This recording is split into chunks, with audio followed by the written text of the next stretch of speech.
Bonjour Justine. Allô Valérie. Donc aujourd'hui, on vous parle BD. Donc dans nos stratégies de Noël et nos suggestions de Noël, on avait le goût de présenter des bandes dessinées.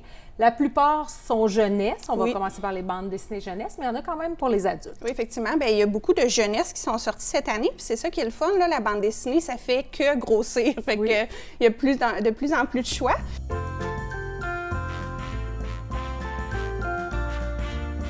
Alors, je vais tout de suite commencer là, avec des personnages qu'on connaît déjà bien, mais qui ont fait leur retour cette année.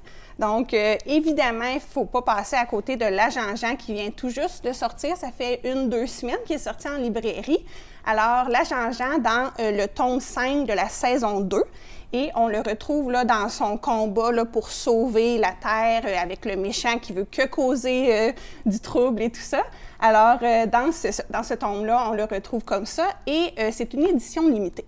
Donc, une édition limitée là, en couverture rigide. Couverture rigide et avec plein de dessins d'illustrateurs québécois et aussi des idées qui traînaient là, dans la tête de Alexa, le créateur de cette série-là. Alors, vraiment très intéressant, complet, et évidemment, l'Agent Jean, là, c'est une série qui plaît à des enfants depuis des années. Là. Donc, il y a vraiment tout là, dans cette série-là, c'est-à-dire ça, de l'action, des mystères, du fantastique, puis de l'humour aussi. Je pense que c'est un fait très important de cette série-là, c'est que c'est très humoristique. Alors, ça vaut vraiment la peine là, d'investir dans cette édition limitée-là. Là, vous le regretterez pas. Ensuite, Kid Paddle, je pense qu'on le connaît déjà bien. Là, ça fait depuis, je suis allée voir un matin parce que j'étais curieuse, depuis combien d'années il est sur nos tablettes. En 96, la première 96. BD. Puis dans le fond, comme plusieurs bandes dessinées, comment ils ont commencé? Bien, ils ont commencé dans le Spirou. C'est ça, Spirou. Oui. Fait que, dans le fond, ils ont décidé de partir leur propre série en 96. Et Kid Paddle, pour mise en contexte, c'est un jeune homme qui adore les jeux vidéo. Donc, puis c'est un pro des jeux vidéo. Alors, si vous en avez un à la maison, bien, probablement qu'il va se retrouver dans Kid Paddle. Et lui, il aime aussi tout ce qui est gore, gluant, dégoûtant. Alors, ça crée vraiment des situations là, loufoques.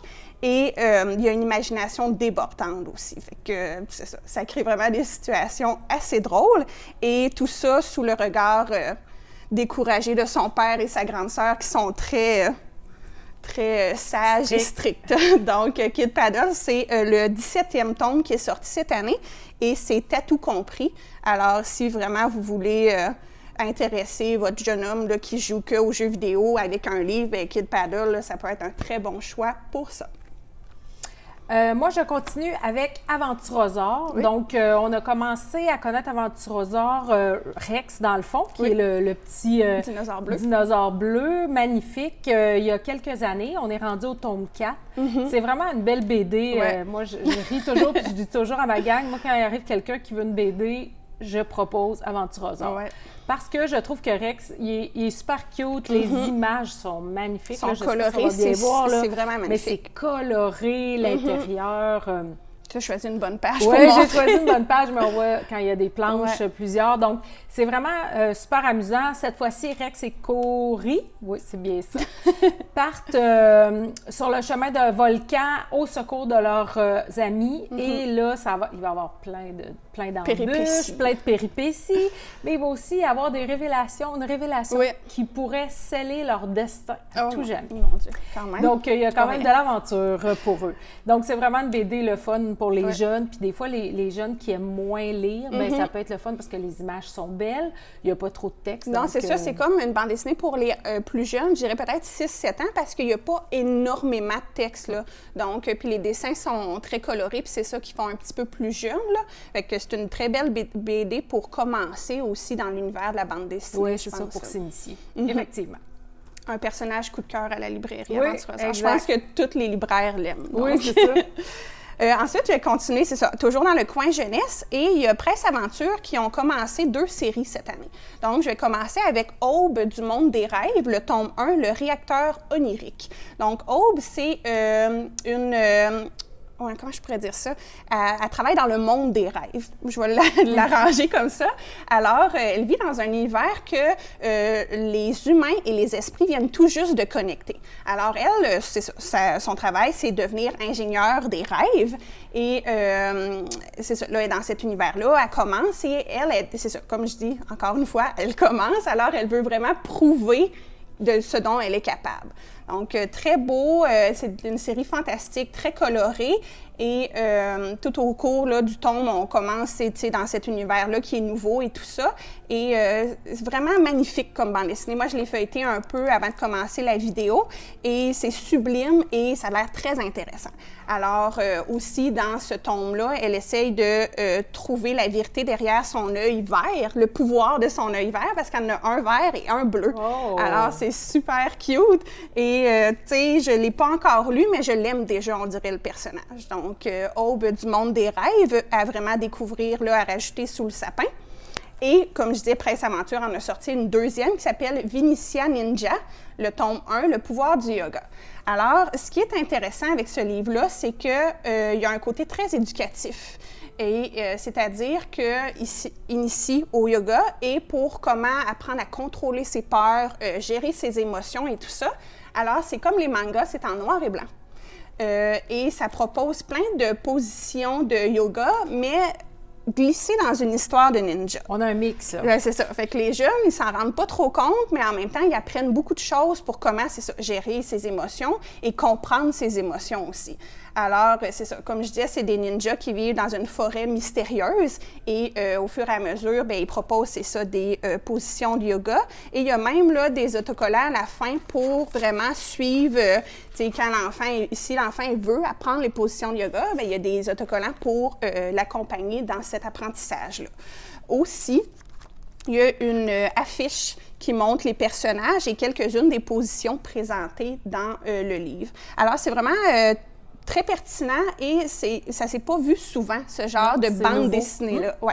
Donc, c'est une approche nouvelle et c'est un mix entre manga et livre de yoga. Alors, vraiment, là, que ce soit pour les jeunes filles ou les jeunes hommes, ça pourrait être très pertinent là, pour les aider, tu sais, à vivre dans le monde d'aujourd'hui avec l'anxiété qui est un peu pognée avec tous les enfants. Donc, ça pourrait vraiment être un livre très libérateur pour eux. Ça peut créer des belles discussions aussi entre effectivement. parents et enfants.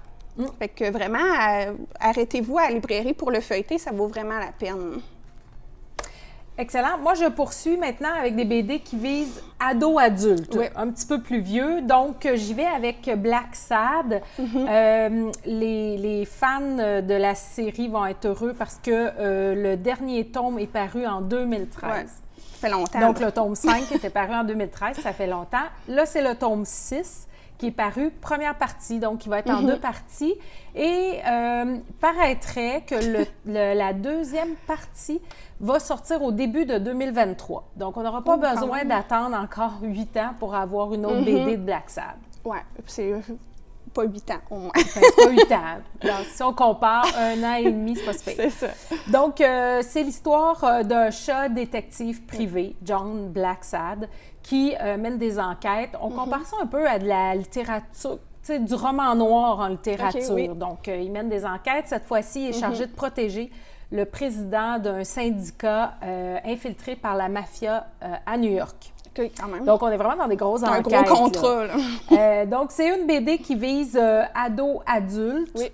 Encore une fois, qui est très belle. Je m'amusais à regarder les critiques sur Internet et on disait qu'on comparait ça à un film de Disney où il y a des belles images. De l'action. De l'action. Donc, c'est ça, c'est vraiment une super belle BD. Si vous connaissez Black Sad, ben là, vous êtes heureux de savoir qu'il y en a une nouvelle. Sinon, vous pouvez venir commencer la série. On a tous les tomes, donc ça peut être une belle découverte. Bien, c'est ça. Dans le fond, c'est, comme tu disais, roman noir, thriller, policier. Donc, tu sais, je sais pas si c'est moi qui m'y connais pas beaucoup en bande dessinée, mais je trouve qu'il n'y en a pas beaucoup dans la bande dessinée. Fait que peut-être que c'en est une qui est bonne à commencer, en sachant que les critiques sont bonnes, puis que, tu sais, vous ne serez pas déçus, là. Donc, probablement que c'est moi qui ne m'y connais pas beaucoup en bande dessinée adulte. Parce qu'il y a beaucoup de bandes dessinées. C'est un monde en soi, la bande dessinée. Non, mais je parle roman policier, par exemple. Fait que peut-être c'est plus ça, là. Et je finirai avec un classique, Astérix. Donc, un nouveau Astérix est paru il y a déjà un mois de ça. Astérix et le Griffon. Alors, je pense qu'il n'y a pas besoin d'autres présentations que ça. Les fans finis sont déjà venus le chercher. Si il en reste tout plein, on est prêt pour la période des fêtes. Donc, ça convient à tout type d'âge. Pour le plaisir, on s'assoit, on lit notre Astérix. Effectivement. Alors, nouveau Astérix qui est paru il y a environ un mois. Oui, environ, effectivement. Donc, ça complète notre présentation de BD. J'espère qu'on vous a inspiré et donné le goût de lire de la BD ou donné le goût d'offrir des BD à des jeunes. Donc, parfois, comme on disait, ça peut être une belle porte d'entrée pour les habituer à la lecture. Alors, n'hésitez pas à venir nous voir parce qu'on vous a fait une sélection, mais on a aussi plein d'autres choix en librairie. Effectivement. Merci, bonne journée. Bye bye, bonne journée.